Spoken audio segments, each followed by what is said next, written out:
నేను నెలకు 30,000 సంపాదిస్తున్నాను, government job. నువ్వు ఒక ఆటో డ్రైవర్వి.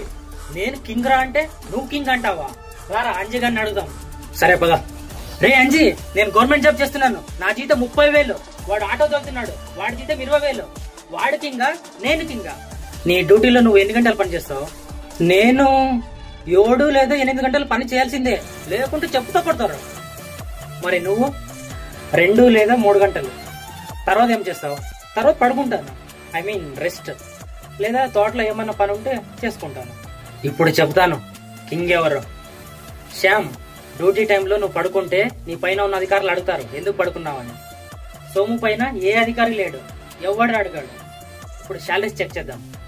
శ్యామ్, నీ శాలరీ 30,000. సోము, నీ శాలరీ 20,000. అలాగే సంవత్సరానికి 2 పంటలు పండిస్తావా? ఎస్. పంటకి అన్నీ పోయి 1,00,000 లాభం అనుకుంటే 2 పంటలకు 2 లక్షలు. శ్యామ్, నీ శాలరీ సంవత్సరానికి 3,60,000 అవుతుంది. సోము, నీ శాలరీ 2,40,000 ప్లస్ 2 లక్షలు, మొత్తం 4,40,000. శ్యామ్, నీకు ట్రాన్స్ఫర్ వస్తే ఫ్యామిలీ నిడిచిపెట్టి దూరంగా వెళ్ళాలి. సోము ఎక్కడికి వెళ్లాల్సిన అవసరం లేదు. శ్యామ్, నువ్వు ఒకటి కింద బానిస. సోము ఎవడికి బానిస కాదు. నువ్వు 1 మంత్ టూర్ ఎక్కడికైనా వెళ్ళాలంటే రిక్వెస్ట్ చేసుకోవాలి. సోము రిక్వెస్ట్ చేసుకోవాల్సిన అవసరం లేదు. ఇప్పుడు చెప్పు ఎవరు కింగో?